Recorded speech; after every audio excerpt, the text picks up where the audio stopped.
program. This is a special report coming to you from the Skills and Technology newsroom high atop the towering metropolis of New York City. The following information has...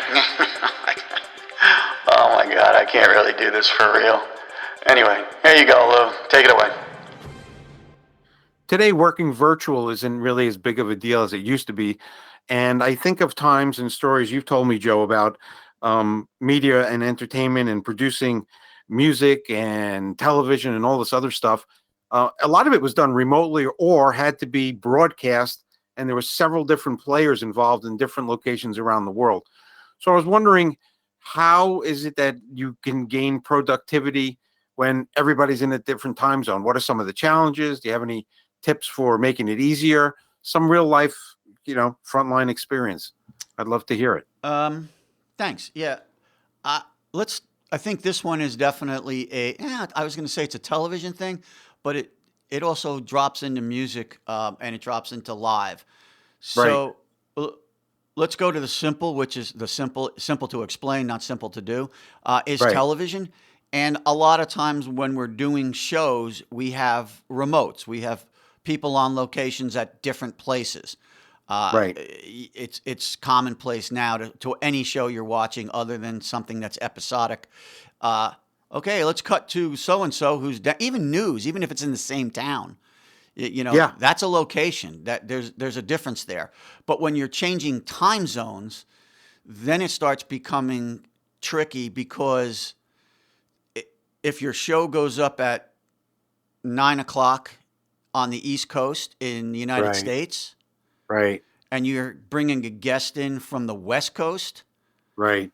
now it's 6 a.m. And depending upon who that guest is, 6 a.m. may not necessarily be a fun time for them, Unless it's Jack LaLanne. unless whoever that is. Yes. So, so it depends. I mean, those kinds of things, times, we have problems when we have, especially with social media now, and you have deliverables in social media. I've had clients where, they were in Australia, they were in Sweden, and they're producing an event in New York, and Right. they want their social media, as does everybody, to happen as close to live as possible. Yeah, sure. So, but the difference is I don't even remember what it was, 12 hours difference, 13 Right. hours difference, 8 hours difference. It doesn't matter. But if you're doing a night event, Right. now you're done 2 a.m. That's got to be edited. Now you have to move that footage to them at the time. And then when you're moving digital data in packets and stuff, Uh-huh. there still is a pretty good chance that gets corrupted.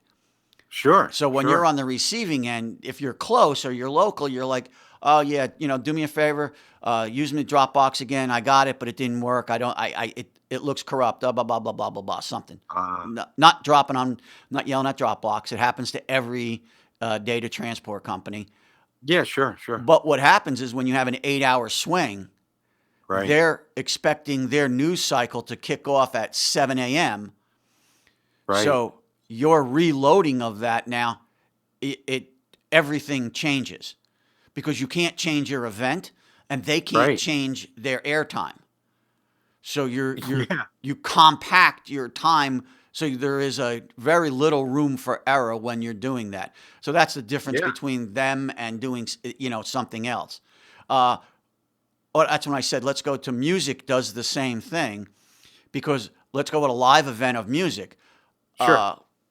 If you're doing a festival and so wants to say something, and you're on the big screen and he goes over there, you've got all these delay times. How many times have you watched the show when you hear the announcer or somebody throw to, which is, call out to that person Yeah. and say, hey, Jim, tell us what's going on out in Uganda. How's the parade going? Sure. And then they're standing there on screen, and it looks like they're thinking, but the difference is they don't actually even hear the question.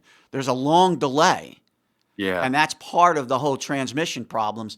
And there's tricks that we do to try to short circuit that. It gets really hairy in a control room when one producer's producing the remotes and the other producer's sitting there and the director are sitting there doing the live studio, and you're counting yourself in and out of a commercial.